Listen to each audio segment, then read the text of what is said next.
बहुत समय पहले उत्तरी चीन में 3 साधु रहते थे।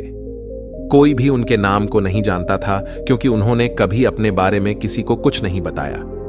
चीन में आज भी उन्हें 3 हंसते हुए साधुओं के नाम से जाना जाता है। वे हमेशा एक साथ रहते थे और एक गांव से दूसरे गांव में घूमते रहते थे। जहां भी वे जाते, वे बाजार के बीच खड़े होकर जोर से हंसने लगते। उनकी हंसी देखकर लोगों का ध्यान उनकी ओर खिंच जाता और धीरे धीरे उनके चारों ओर भीड़ जमा हो जाती। वे इतनी खुशी के साथ दिल से हंसते थे कि उन्हें देखकर पूरा गांव भी हंसने लगता। फिर पूरा गांव हंसी के सागर में डूब जाता। इसके बाद वे वहां से निकलकर अगले गांव की ओर चले जाते। वे कभी कोई शब्द नहीं बोलते थे, न ही किसी को कोई शिक्षा देते थे। जहां भी तीनों जाते, वे अपनी हंसी से ऐसा माहौल बना देते थे कि लोग अपने सारे दुख भूलकर हंसने लगते थे। चीन भर में उनकी चर्चा होने लगी। जब भी कोई उनसे उनका नाम पूछता, वे केवल हंस देते। इसीलिए लोग उन्हें 3 हंसते साधु कहने लगे। वे ऐसे हंसते जैसे कि वे किसी ब्रह्मांडीय मजाक पर हंस रहे हों, जैसे उन्होंने इस ब्रह्मांड के रहस्य को समझ लिया हो। अपनी हंसी के जरिए उन्होंने पूरे चीन में इतनी खुशी फैलाई जो पहले किसी ने नहीं फैलाई थी। सारा चीन घूमते घूमते और लोगों को हंसाते हंसाते समय बीत गया और तीनों साधु बूढ़े हो गए। एक रात जब वे एक गांव में ठहरे थे, उनमें से एक साधु का निधन हो गया। यह सुनकर पूरे गांव में शोक फैल गया। गांव वालों को लगा कि शायद उस दिन बाकी 2 साधु जरूर रोएंगे।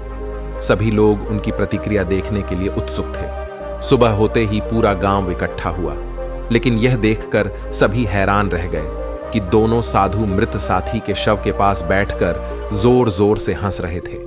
इससे पहले कभी किसी ने उन्हें इतनी जोर से हंसते नहीं देखा था।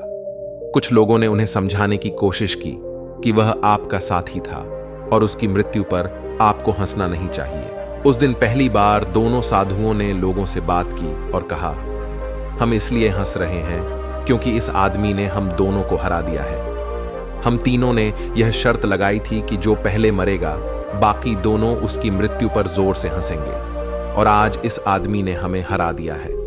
हम अपनी हार और उसकी जीत पर हंस रहे हैं। ऐसा कहकर उन्होंने तीसरे साधु के शव को आग के हवाले कर दिया। चीन में एक परंपरा थी कि जब कोई व्यक्ति मरता है तो उसके पुराने कपड़े उतारकर उसे नए कपड़े पहनाए जाते थे। लेकिन मरने से पहले उस तीसरे साधु ने अपने साथियों से कहा था कि उसके मरने के बाद उसके कपड़े न बदलें। उसने यह भी कहा था कि उसके शरीर को न नहलाया जाए क्योंकि वह कभी भी अशुद्ध नहीं हुआ था। उसने कहा था कि उसके जीवन में इतनी हंसी थी कि उस पर कोई अशुद्धता कभी जमा नहीं हो सकती। जैसे ही तीसरे साधु की चिता को आग लगाई गई, अचानक आसमान में पटाखे फूटने लगे। उस साधु ने अपने कपड़ों के अंदर पटाखे छिपा रखे थे। यह दृश्य देखकर पूरा गांव फिर से हंसने लगा और लोग तीसरे साधु की मौत का शोक भूल गए। इस तरह मरने के बाद भी उस साधु ने लोगों के चेहरे पर मुस्कान ला दी। अगर हम अपने जीवन को देखें तो हम पाएंगे कि हमारा जीवन भी सिर्फ एक मजाक है और कुछ नहीं। जो इस बात को समझ लेता है वह दुनिया की उन उलझनों में नहीं फंसता जो बेवजह दुख पैदा करती हैं। खुद को हमेशा खुश रखने का एक तरीका यह है कि अपनी खुशियों को दूसरों के साथ बांटो। खुशी एक ऐसी चीज है जो बांटने से बढ़ती है। दुख एक ऐसा अनुभव है जो बांटने से कम होता है। हमें खुश होने या हंसने के लिए कोई कारण नहीं ढूंढना चाहिए, क्योंकि हो सकता है कि हम इस धरती पर केवल इसलिए हों कि हम हंसें और हमेशा खुश रहें। छोटी छोटी चीजों में खुशी ढूंढना सीखो, क्योंकि ये छोटे छोटे खुशी के पल एक दिन बड़े बड़े खुशी के पलों में बदल जाते हैं। इसलिए जब भी आपके जीवन में कोई दुख आए, उदास होने के बजाय कोशिश करो कि हंस सको, क्योंकि जीवन तभी खूबसूरत बनता है जब आप हंस रहे होते हैं।